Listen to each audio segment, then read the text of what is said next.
बिस्मिल्लाहिर्रहमानिर्रहीम। आज हम लास्ट वीडियो को कंटिन्यू करते हैं, जो कि पिछली वीडियो थी। उस वीडियो में मैंने जनरलाइजिंग करने की कोशिश की थी, जनरल आप लोगों को समझाने की कोशिश की थी। आज भी हम उसी का कुछ पार्ट, क्योंकि लास्ट पार्ट में हमारे पास एसेट्स यानी कि हमारे पास परचेज़ की एंट्री भी हो गई थी, और जो हम एसेट्स परचेज़ करते हैं फिक्स एसेट्स, उनकी भी एंट्री, और हम यानी कि मालिक के ऑनर्स की भी एंट्रीज कर चुके थे। ठीक है, मैंने कहा था कि आज की हमने वीडियो में करना है कि सेल्स और हम एक्सपेंस वगैरह की एंट्रीज करेंगे। ठीक है, सेल्स वैसे होते ही रेवेन्यू है।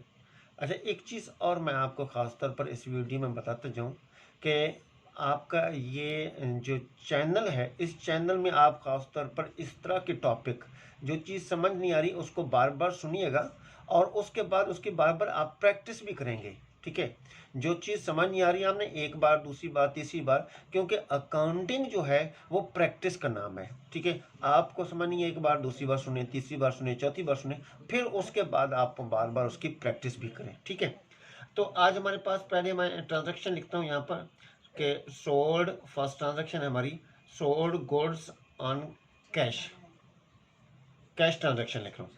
सोल्ड गुड्स, और आपको पता है गुड्स और मर्चेंडाइज एक ही बात है, मर्चेंडाइज का भी अल्फाज लिख देता हूँ मैं, गुड्स ऑन कैश। ये हो गया। अमाउंट डॉलर में है, रुपीज़ में है, रुपीज़ में लिखें, डॉलर में है तो डॉलर में लिखें। ठीक है, तो अमाउंट हो गई हाँ $1000 की। गुड्स से परचेज सेल की हैं, गुड्स सेल की हैं $1000 की। अब इस ट्रांजैक्शन को हम एनालाइज करते हैं। तो इस ट्रांजैक्शन में हमारे पास मैंने बताया कि जब गुड्स सेल करेंगे तो हम अकाउंट सेल रिकॉर्ड करेंगे एक। तो दूसरे नंबर पे अगर गुड्स के अलावा कोई और एसेट सेल करेंगे तो फिर उसी एसेट को रिकॉर्ड करेंगे, यानी कि सोल्ड फर्नीचर है तो फिर फर्नीचर रिकॉर्ड होगा, सोल्ड इक्विपमेंट है तो फिर इक्विपमेंट रिकॉर्ड होगा, सोल्ड इक्विपमेंट के अलावा मशीनरी है तो मशीनरी रिकॉर्ड होगा। लेकिन जब बात आएगी सोल्ड गुड्स और मर्चेंडाइज तो आपका एक अकाउंट हो जाएगा सेल अकाउंट, यानी कि इन्वॉल्व अकाउंट। इन्वॉल्व अकाउंट कौन सा होगी जी? सेल। और दूसरे नंबर पे दूसरा अकाउंट जो है वो गुड जो सेल की गई हैं वो कैश पर सेल की हैं, दूसरा अकाउंट हमारा कैश का होगा। ठीक है, कितने की अमाउंट सेल की है? $1000 की। ठीक है, ये हो गया हमारा इन्वॉल्व अकाउंट। ठीक, दूसरे नंबर पे नेचर ऑफ अकाउंट, इनकी नेचर, नेचर ऑफ अकाउंट में जरा देखिएगा, सेल रेवेन्यू है, इनकम जिसको रिकॉर्ड करेंगे, और कैश आपका एसेट है। ठीक, और इंक्रीज और डिक्रीज, इंक्रीज का एरो भी बना सकते हैं और डिक्रीज का एरो बना सकते हैं जो। ठीक है, ये अमूमन ये इंक्रीज का एरो इसी तरीके से सीधा और डिक्रीज का एरो उल्टा बना सकते हैं, ये जो कि इंडिकेट करते हैं इंक्रीज और डिक्रीज को। ठीक है, अब तो यहाँ पर सेल रेवेन्यू है, आप जितनी गुड्स सेल करते जाएंगे तो रेवेन्यू आपके इंक्रीज होते जाएंगे। तो कैश एसेट, इतना पैसे भी आपके पास आ जाएंगे, तो कैश भी इंक्रीज होता जाएगा। Rules of debit and credit के मुताबिक, rules of debit and credit, asset increase होते हैं तो डेबिट हो जाते हैं, और अगर रेवेन्यू इनकम इंक्रीज हो तो क्रेडिट। अब हमारे पास ट्रांजैक्शन हो गई, हमने एनालाइज कर दिया कि सेल अकाउंट डेबिट और सेल अकाउंट क्रेडिट और कैश अकाउंट डेबिट। तो हम यहाँ डेट होगी तो डेट लिख देंगे, नंबर्स होंगे तो नंबर लिख देंगे। तो हम एंट्री करेंगे कैश डेबिट $1000 और सेल्स अकाउंट क्रेडिट, क्योंकि डेब क्रेडिट को मैंने बताया था ना कि आगे बढ़ाकर लिखना है थोड़ा, ताकि शो हो कि ये क्रेडिट है। ठीक है, तो अगर इसकी नरेशन लिखनी है तो sold goods on cash narration हो जाएगी, सोल्ड गुड्स एंड कैश। तो ये थी कैश ट्रांजैक्शन। अब उसके बाद हम करते हैं क्रेडिट ट्रांजैक्शन। तो अगली ट्रांजैक्शन नंबर 2 में हम आ जाते हैं, ये फर्स्ट ट्रांजैक्शन ही, ट्रांजैक्शन 2 में आ जाती हैं कि sold goods, sold merchandise goods on credit, credit पर सेल किए हैं, ऑन अकाउंट, ऑन अकाउंट पर सेल किए हैं टू मिस्टर एक्स, एक्स को सेल किए। कितने डॉलर की? $500 की सेल की, ठीक है, $500 की सेल की है। अब इस ट्रांजैक्शन में मिस्टर एक्स हमारा क्रेडिटर्स है जिसको हमने सेल की गई है, पैसे नहीं तो ट्रांजैक्शन में तो इन्वॉल्व अकाउंट कौन कौन से हैं? इन्वॉल्व अकाउंट इसमें है एक अकाउंट्स रिसीवेबल, अगर पैसे मिल जाते तो हम कैश रिकॉर्ड कर देते, पैसे नहीं मिले तो हम accounts receivable, trade receivable, debtors, ठीक है। क्रेडिट पर सेल किए मैंने, अगर पहले इसको क्रेडिटर्स कहा है, नहीं कहें, ये डेटर्स है, मिस्टर एक्स डेटर है हमारा, तो दो अकाउंट हो गए, accounts receivable mister X and sales. उसके बाद आ जाती हैं nature of account. Nature of account में ट्रेडर है, अकाउंट सीबल क्रेडिटर डेटर्स है मिस्टर एक्स, तो ये हमारा अकाउंट सीबल एसेट है, इसके नेचर, ठीक। सेल रेवेन्यू इनकम रिकॉर्ड होगी। उसके बाद इंक्रीज और डिक्रीज, इंक्रीज मैंने एरो बना दिया है, डिक्रीज, ठीक है।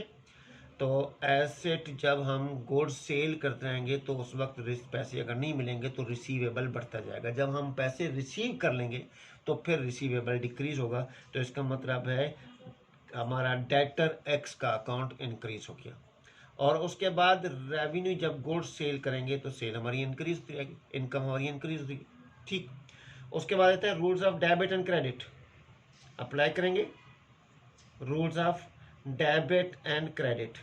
तो अकाउंट सीबल एसेट इंक्रीज होता है तो अकाउंट डेबिट हो जाता है रूल्स के मुताबिक, और सेल रेवेन्यू इंक्रीज होती हैं तो क्रेडिट। तो हमारे पास एंट्री बन गई अकाउंट सीबल डेबिट और सेल्स क्रेडिट। पहली एंट्री में यहाँ पर देखें, एनालाइज करते हुए डेबिट और क्रेडिट आगे पीछे है, कोई मसला नहीं है, बट हमने जब जनरल रिकॉर्ड करना है तो उसमें रिकॉर्डिंग करनी है तो उसमें पहले डेबिट लिखना है और बाद में क्रेडिट लिखना है। तो हमारे पास डेबिट क्या है? Trade receivable, accounts receivable, debtor account, ये हो गया debit accounts receivable mister x जो कि डेटर है, डेबिट हो गया। और सेल्स अकाउंट क्या हो गया? क्रेडिट हो गया, जो हम डिसाइड कर चुके हैं, अमाउंट $500, और जिस अमाउंट में करेंसी में अमाउंट होगी तो उसी को हम शो कर देंगे $500 में, ठीक। नंबर थर्ड ट्रांजैक्शन पे है return goods from mister x, कितने? $50 की गुड्स मिस्टर एक्स से वापस हो गई हैं। $50 की गुड्स मिस्टर एक्स से क्या हो गई है? वापस हो गई हैं, ठीक है। अच्छा, इसके साथ डॉक्यूमेंट्स भी होती हैं, वो हम बुक ऑफ प्राइम एंट्री पढ़ेंगे, और जिसको हम इसमें स्पेशल जर्नल भी कहती हैं, उसमें पढ़ेंगे तो फिर मैं आप लोगों को बताऊंगा कि कौन से के साथ परचेज के साथ कौन सा डॉक्यूमेंट्स यूज़ होगा, और सेल रिटर्न और उसके साथ परचेज रिटर्न के साथ कौन कौन सा डॉक्यूमेंट्स यूज़ होगा। अभी return goods from mister x mister x debtor है, रिसीवेबल, तो एक तो अकाउंट हो गया इन्वॉल्व अकाउंट, कौन हो गया? मिस्टर एक्स, यानी कि accounts receivable, trade receivable, debtor mister x. दूसरे नंबर पे आप देखें कि सेल की हुई गुड्स जो है वो क्या हुई हैं? वापस हुई हैं, तो अकाउंट क्या हो गया? सेल्स रिटर्न अकाउंट हो गया, सेल्स रिटर्न अकाउंट हो गया, ठीक। उसके बाद आ जाते हैं nature of account. Nature of account, accounts receivable asset है, और सेल रेवेन्यू है तो सेल रिटर्न उसका कंट्रा अकाउंट है, तो लिहाजा इसको हम एक्सपेंस रिकॉर्ड कर देते हैं क्योंकि ये रेवेन्यू को डिक्रीज कर रहे हैं हम, ठीक। उसके बाद इंक्रीज और डिक्रीज, कौन सा अकाउंट इंक्रीज हो रहा है? अकाउंट सीबल एसेट है, जब हमें कस्टमर की तरफ से पैसे जो गुड्स वापस होंगी तो अमाउंट भी हमें कम मिलेगी, हमें उसके अमाउंट जो कि हमने सेल की थी तो उसको साथ रहेगा, उस सेल की अमाउंट को कम हो जाए कर देंगी, तो जो अमाउंट रिसीव करनी थी वो अमाउंट भी डिक्रीज हो जाएगी, तो अकाउंट सीबल डिक्रीज। और इधर से सेल रिटर्न, अगर हम इसको एज ए इनकम रिकॉर्ड करेंगे तो इनकम डिक्रीज होगी और इनकम डिक्रीज होगी, डिक्रीज होगी, क्योंकि हमें पैसे इतने नहीं मिलने जितनी सेल की थी, सेल में से कुछ ही वापस हो गई हैं। और इसको अगर एक्सपेंस करेंगे तो एक्सपेंस पहले नहीं थे, अब एक्सपेंस इसके क्या हो गए, बढ़े हैं। तो दोनों कंडीशन में आप क्या कर सकती हैं, इसको रिकॉर्ड कर सकती हैं। अभी हमने इसको एक्स कंसीडर किया, ठीक। उसके बाद आते हैं rules of debit and credit. Rules of debit and credit जी, एसेट डिक्रीज होता है तो क्रेडिट हो जाता है, और सेल रिटर्न जो कि हम एक्सपेंस रिकॉर्ड कर चुके हैं, एक्सपेंस इंक्रीज होती है तो डेबिट। इसका मतलब है थर्ड ट्रांजैक्शन में हमारे पास जो होगी sales return account debit to sales return account debit to accounts receivable trade receivable debtor mister X account credit हो गया, ठीक है। ये अमाउंट होगी $50 के साथ। अब हमने कुछ अमाउंट रिसीव करनी है, किससे, मिस्टर एक्स से। फोर्थ ट्रांजैक्शन देखिएगा, received cash from mister x,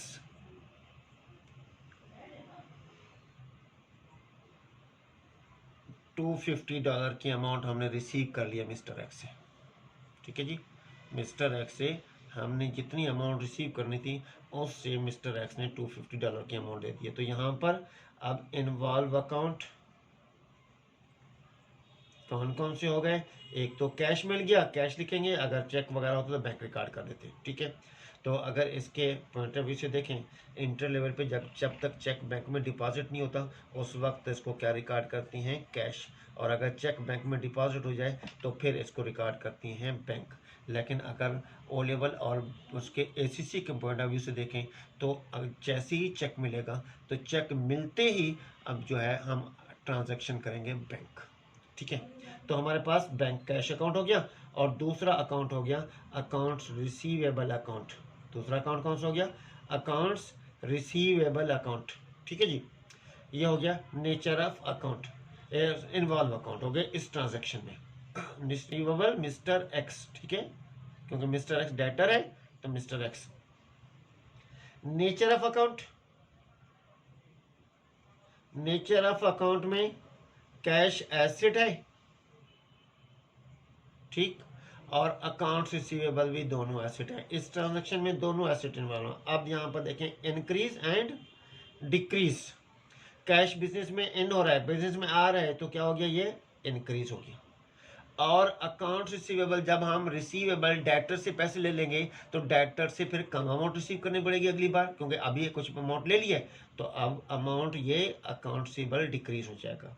rules of debit and credit, rules of debit and credit, cash asset है, एसेट इंक्रीज होता है तो डेबिट हो जाता है, अकाउंट रिसीवेबल एसेट डिक्रीज हो रहे हैं तो क्रेडिट। तो ट्रांजैक्शन हो गई नंबर फोर्थ वाली ट्रांजैक्शन। अब हमारे पास cash debit, accounts receivable mister X credit, accounts receivable debtor mister X credit,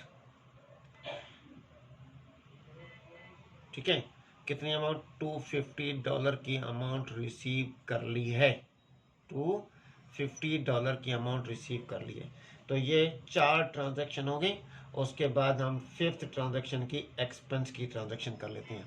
किसी किस्म का भी कोई एक्सपेंस जो कि हमने पेमेंट करनी हो तो उस एक्सपेंस की, जैसे क्या है, पेड रेंट, ठीक है, paid rent for the month,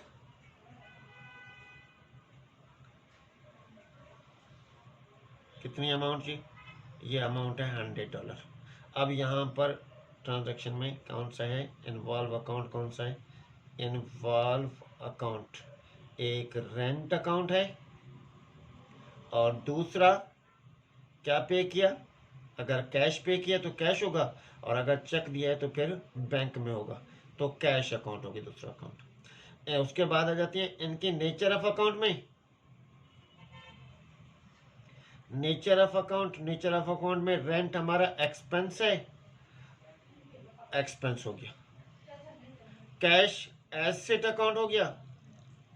उसके बाद इंक्रीज और डिक्रीज, रेंट एक्सपेंस, एक्सपेंस जितने भी डी होते जाएंगे अपने के एक्सपेंसेस इंक्रीज होते जाएंगे, ठीक है। तो ये एक्सपेंस आपका इंक्रीज हो गया। उसके बाद कैश एसेट है, क्योंकि बिजनेस ने पेमेंट किया है तो कैश एसेट डिक्रीज हो गया। तो फिफ्थ नंबर पे हमारी ट्रांजैक्शन हो गई। Rules of debit and credit apply करेंगे, डेबिट एंड क्रेडिट। तो रेंट एक्सपेंस, एक्सपेंस इंक्रीज होता है तो डेबिट, कैश एसेट डिक्रीज हो रहा है तो फिर क्रेडिट अकाउंट हो गया, ठीक। तो फिफ्थ नंबर पे हमारा अकाउंट हो गया रेंट डेबिट $100 के साथ, और to record to cash account credit $100 के साथ। नरेशन लिखनी है तो पेड रेंट। अच्छा, बाज़ औक़ात क्या होता है, बाज़ औक़ात होता है कि रेंट एडवांस पे कर दिया। बाज़ औक़ात क्या होता है, रेंट एडवांस पे कर दिया। तो रेंट जब एडवांस पे कर दिया तो उस सूरत में क्या हम रिकॉर्ड करते हैं, प्रीपेड। प्रीपेड प्रीपेड जब रिकॉर्ड करती हैं तो प्रीपेड हमारा एसेट हो रहा है, और एसेट एक्सपेंस होता है, एसेट जो होता है वो इंक्रीज होता है तो उस सूरत में डेबिट। तो फिर हम अगर एडवांस होता है तो प्रीपेड, रेंट डेबिट और कैश क्रेडिट, ठीक है। नेक्स्ट वीडियो में इंशाल्लाह हम इस जनरलाइजिंग से लेजर की तरफ जाएंगे। अल्लाह हाफिज़।